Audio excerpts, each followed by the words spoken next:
সুপ্রিয় শিক্ষার্থী, লিটন লার্নিং পয়েন্টের পক্ষ থেকে প্রীতি ও শুভেচ্ছা জানাচ্ছি। আশা করি তোমরা সবাই ভালো আছে। তো আমরা চলে আসলাম আজকে আরেকটি নতুন ক্লাসে। আজকের যে ক্লাসটা আমরা নিব সেই ক্লাসটা আশা করি তোমরা দেখলে উপকৃত হবে। তো চলো শুরু করা যাক আজকে ক্লাসের বিষয় নিয়ে আলোচনা। ওয়াজ রিডিং অর্থ পড়ছিলাম, হ্যাড বিন রিডিং অর্থ পড়ছিলাম, ওয়ার রিডিং অর্থ পড়ছিলাম। তার মানে এই সবগুলোর অর্থ পড়ছিলাম, কিন্তু বাক্যে কিভাবে এগুলো ব্যবহৃত হয় এবং একই অর্থ প্রকাশ করে নাকি ভিন্ন অর্থ প্রকাশ করে সেটাই আজকে আমরা জানব। চলো স্টার্ট করা যাক। প্রথমত আমরা লিখব কি, দেখো, was reading. Was reading, was reading, was reading অর্থ পড়ছিলাম। এখন তারপর যেটা দেখো, had been reading. Had been reading অর্থ পড়ছিলাম। তো তোমরা অবশ্যই অবগত আছো যে ওয়াজ রিডিং এটা তোমার পাস্ট কন্টিনিউয়াস টেন্সে ব্যবহৃত হয়, আর হ্যাড বিন রিডিং যেটা সেটা পাস্ট পারফেক্ট কন্টিনিউয়াস টেন্সে কি হয়, ব্যবহৃত হয়। এখন দেখো, এখন আমরা দুটা সেন্টেন্স লিখে বিষয়টা ক্লিয়ার করব। যেমন I was reading, I was reading a book. আমি একটি বই পড়ছিলাম। তারপর দেখো, তারপর আমরা কি লিখব, I had been reading a book, দেখো, ফর 3 আওয়ার্স। তো প্রিয় শিক্ষার্থী, দেখো আমরা এখানে প্রথম যে সেন্টেন্সটা লিখেছি, I was reading a book. I was reading a book, আমি একটি বই পড়ছিলাম। অর্থাৎ অতীতকালে আমি একটি বই পড়ছিলাম। যেমন তুমি বলতে পারো যে তুমি গতকাল যখন আমাদের বাড়িতে এসছিলে তখন আমি বই পড়ছিলাম। ঠিক আছে, এখানে কিন্তু তুমি কতক্ষণ ধরে পড়ছো সেটা উল্লেখ নেই। কতক্ষণ ধরে পড়ছো সেটা উল্লেখ নেই। আমি বই পড়ছিলাম, I was reading a book, আমি বই পড়ছিলাম। তারপরের সেন্টেন্স যেটা বলা হয়েছে, আই হ্যাড বিন, দেখো এখানে auxiliary verb had been reading.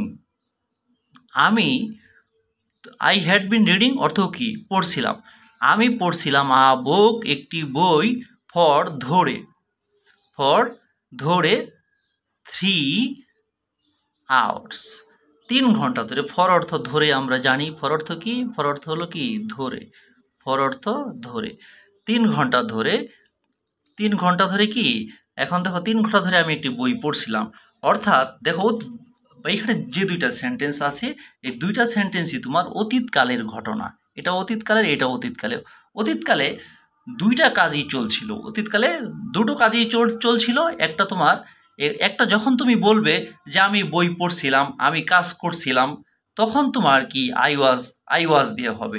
আর যখন তুমি বলবে যে আমি সকাল থেকে কাজটি করছিলাম, বিকাল থেকে কাজটি করছিলাম, 2 ঘন্টা ধরে কাজটি করছিলাম, তা 3 ঘন্টা ধরে কাজটি করছিলাম, 5 ঘন্টা ধরে কাজটি করছিলাম, যখন সময়ের উল্লেখ করবে তখন দেখো, তখন কি হবে, হ্যাড বিন রিডিং, আমি পড়ছিলাম।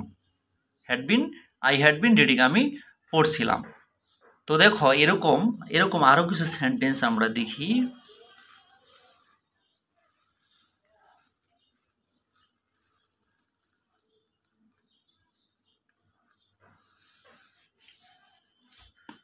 তারপর দেখো, তারপর আমরা যে সেন্টেন্সটা লিখবো, দেখো যেমন ইউ এর সাথে তোমরা জানো ওয়াজ হয় না, ইউ এর সাথে হয় কি, were, you were going to school, you are going to school. তারপর দেখো তারপরে যে সেন্টেন্সটা আমরা লিখবো সেটা হলো, দেখো you had been going to school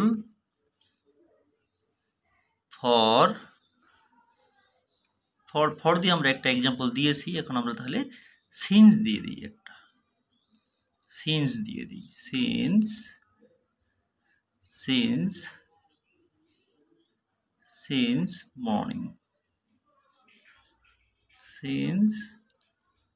morning. তো দেখো প্রিয় বন্ধুরা, দেখো ইউ তুমি, ওয়ার গোয়িং তুমি যাচ্ছিলে, তুমি কি যাচ্ছিলে, দেখো টু স্কুল বিদ্যালয়ে, তুমি বিদ্যালয়ে যাচ্ছিলে। এখন দেখো ইউ হ্যাড বিন গোয়িং, এটার অর্থ কি তোমার, এটার অর্থ যাচ্ছিলে। হ্যাড বিন গোয়িং, দেখো এটার অর্থ কি যাচ্ছিলে, ইউ হ্যাড বিন গোয়িং তুমি যাচ্ছিলে, এটার অর্থ ইউ ওয়ার গোয়িং অর্থ যাচ্ছিলে, হ্যাড বিন গোয়িং অর্থ কি যাচ্ছিলে। দেখো you were going to school, তুমি স্কুলে যাচ্ছিলে বা বিদ্যালয়ে যাচ্ছিলে। You had been going to school, তুমি বিদ্যালয়ে যাচ্ছিলে। সিন্স মর্নিং, সকাল থেকে, যখন তুমি সকাল থেকে যাচ্ছিলে, মানে অনেকক্ষণ ধরে যাচ্ছিলে, তুমি স্কুলে যাচ্ছিলে, যখন তুমি এভাবে বলবে যে আমি সকাল থেকে স্কুলে যাচ্ছিলাম, ঠিক আছে, বা তুমি স্কুলে যাচ্ছিলে, তুমি সকাল থেকে স্কুলে যাচ্ছিলে, যদি তুমি কথা বলো তখন তুমি you had been going to school since morning এর কথা বলবে। আর যদি তুমি বলো যে সকাল বিকাল সময়ের উল্লেখ না করো, যদি বলো you are going to school, তুমি বিদ্যালয়ে যাচ্ছিলে, শুধু তুমি এভাবে যদি বলো তাহলে ওয়ার গোয়িং দিয়ে হবে। প্রিয় শিক্ষার্থীরা মনে রাখবে, যদি সময়ের উল্লেখ না করো তাহলে অবশ্যই তুমি এভাবে বলো you are going to school, তুমি বিদ্যালয়ে যাচ্ছিলে। ইউ হ্যাড বিন গোয়িং, তুমি যাচ্ছিলে টু স্কুল বিদ্যালয়ে সিন্স মর্নিং। আর তোমরা জানো সিন্স আমরা ব্যবহার করি হতে বা থেকে সিন্স মর্নিং, তুমি সকাল থেকে কি বিদ্যালয়ে যাচ্ছিলে। You are going to school, তুমি বিদ্যালয়ে যাচ্ছিলে। তারপরে দেখো you had been going to school since morning, তুমি সকাল থেকে কি বিদ্যালয়ে যাচ্ছিলে। তাহলে এভাবে তোমরা লিখবে। এখন তারপর দেখো আরেকটা বিষয়, এখানে আমরা একটু এই দুইটা এইখানে যে দুইটা টেন্সের আমরা ব্যবহার করছি, দেখো এই যে তোমার এক নম্বর যে টেন্সটা, দেখো এক নম্বর যে টেন্সটা, এটা কিন্তু তোমার কি পাস্ট কন্টিনিউয়াস টেন্স, আর পরেরটা হলো তোমার কি, পরেরটা হলো গিয়া পাস্ট পারফেক্ট কন্টিনিউয়াস টেন্স। দেখো আমরা জানি যে পাস্ট কন্টিনিউয়াস টেন্স মানে ঘটমান বা চলমান অতীতকাল, ঠিক আছে, আর এটা অতীতকালে যেটা চলবে। আর এটা দেখো এটাও ঘটমান বা চলমান। দেখো পাস্ট পারফেক্ট কন্টিনিউয়াস টেন্স মানে পারফেক্ট মানে কি পুরা ঘটিত, কন্টিনিউয়াস টেন্স এটা পুরা কাজটা ঘটবে কিন্তু বাট সেটা চলবে, ঘটার আগ পর্যন্ত সেটা চলবে, ঠিক আছে। এখন দেখো এই টেন্সের গঠন প্রণালী তোমরা সবাই জানো, তারপর আমি একটু বলে দিই। দেখো যেটা পাস্ট কন্টিনিউয়াস টেন্সের প্রথমে কি হয়, তোমার সাবজেক্ট হয়। পাস্ট কন্টিনিউয়াস টেন্স প্রথমে কি হয়, প্রথমে তোমার কি হয় সাবজেক্ট হয়, তারপর অক্সিলারি ভার্ব হয় কি ওয়াজ, ওয়ার হয়, তারপরে হয় ভার্বের সাথে আইএনজি হয়, তারপরে কি হয় অবজেক্ট হয়, তারপরে তোমার বাকি অংশ এক্সটেনশন হয়ে থাকে, ঠিক আছে। আর দেখো তারপরে যেটা হলো গিয়া পাস্ট, তোমার কি পাস্ট পারফেক্ট কন্টিনিউয়াস টেন্স। দেখো পাস্ট পারফেক্ট কন্টিনিউয়াস টেন্সের ক্ষেত্রে তোমার প্রথমে সাবজেক্ট হয়ে থাকে, তারপরে তোমার হ্যাড বিন হয়ে থাকে, তারপরে তোমার ভার্বের সাথে আইএনজি হয়ে থাকে, তারপরে তোমার আইএনজি হওয়ার পরে অবজেক্ট হয়ে থাকে, অবজেক্টের পরে তোমার কি হয়ে থাকে ফর বা তোমার সিন্স হয়ে থাকে, তারপরে এক্সটেনশন বাকি অংশ হয়ে থাকে। তো এখন দেখো এখানে তোমার দেখো এই যে পাস্ট কন্টিনিউয়াস টেন্সে ওয়াজ ওয়ার, লক্ষ্য করো ওয়াজ ওয়ারের যে বিষয়টা, ওইখানে দেখো দুইটা অক্সিলারি ভার্ব। আমরা জানি যে দেখো ফার্স্ট পারসন ফার্স্ট পারসন যেটা আছে, ফার্স্ট পারসন আই এর সাথে এবং থার্ড পারসন সিঙ্গুলার যে হি সি ইট এগুলোর সাথে তোমার দেখো ওয়াজটা কোথায় হয়ে থাকে, আই এর সাথে হয়ে থাকে, তারপরে হি এর সাথে হয়ে থাকে, সি এর সাথে হয়ে থাকে, ইটের সাথে হয়ে থাকে, যে কোনো একটি নামের সাথে হয়ে থাকে, আর বাকি ক্ষেত্রে ওয়ার হয়ে থাকে। আর দেখো এখানে প্রেজেন্ট পারফেক্ট কন্টিনিউয়াস টেন্সে তোমার অক্সিলিয়ারি ভার্ব একটাই, হ্যাড বিন। তো হ্যাড বিন তোমার কি সব জায়গায় হ্যাড বিন ব্যবহৃত হবে, নিশ্চিন্তে আমরা হ্যাডবিনটা দিয়ে দিব, মানে সব জায়গায় তোমার কি ব্যবহৃত হবে, হ্যাডবিনটা ব্যবহৃত হবে, তোমার নিশ্চিন্তায় তুমি হ্যাডবিনটা অবশ্যই মানে দিয়ে দিবে। ঠিক আছে, তো দেখো প্রিয় শিক্ষার্থী, আমরা এরকম আরেকটা এক্সাম্পল আমরা দেখে নিই। দেখো আরেকটা এক্সাম্পল আমরা দেখে নেই। যেমন দেখো আরেকটা এক্সাম্পল, যেমন আমরা দেখো ফুটবল খেলছিলাম। আমরা ফুটবল খেলছিলাম।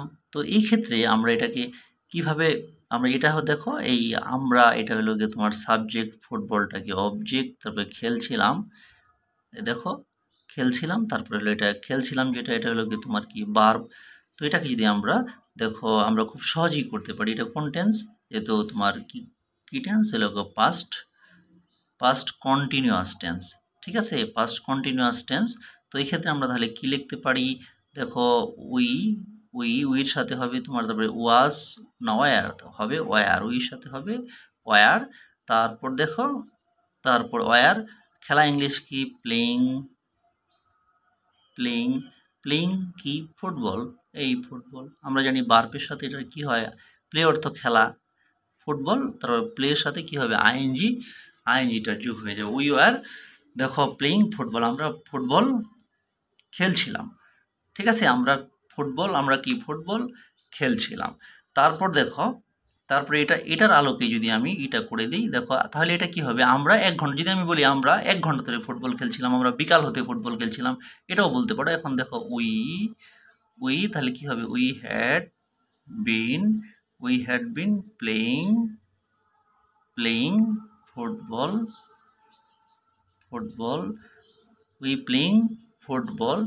যদি আমি বলি যদি বলি আমি 1 ঘন্টা ধরে বিকাল থেকে, যেমন ধরলাম বিকাল থেকে, তাহলে কি হবে, হতে থেকে থাকলে কি হবে, সিন্স আফটারনুন, এই হয়ে গেল। তো দেখো প্রিয় শিক্ষার্থী, এখানে তোমরা তাহলে এখন বুঝতে পারলা যে এখানেও দেখো এটার অর্থ কিন্তু খেলছিলাম, তারপরে এখানেও কিন্তু তোমার এটার অর্থ কিন্তু খেলছিলাম। মানে আমরা যদি বলি ফুটবল খেলছিলাম, কথা বললে আমরা কোথায় চলে যাব, পাস্ট কন্টিনিউয়াস টেন্সে চলে যাব। আর যদি বলি আমরা 1 ঘন্টা ধরে ফুটবল খেলছিলাম, সকাল থেকে ফুটবল খেলছিলাম, বিকাল থেকে ফুটবল খেলছিলাম, তাহলে আমরা তোমার প্রেজেন্ট পারফেক্ট কন্টিনিউয়াস টেন্স দিয়ে আমরা কি করব, এটার ট্রান্সলেশনটা করব।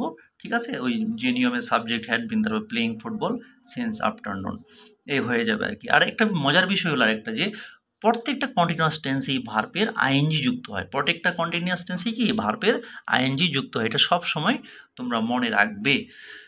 তো প্রিয় শিক্ষার্থী, আশা করি ক্লাসটি তোমাদের ভালো লেগেছে। যদি ভালো লেগে থাকে তো অবশ্যই আমার চ্যানেলটি সাবস্ক্রাইব করবে এবং লাইক করবে এবং কি করবে, শেয়ার করবে। তো সবাইকে ধন্যবাদ, সবাই ভালো থাকো।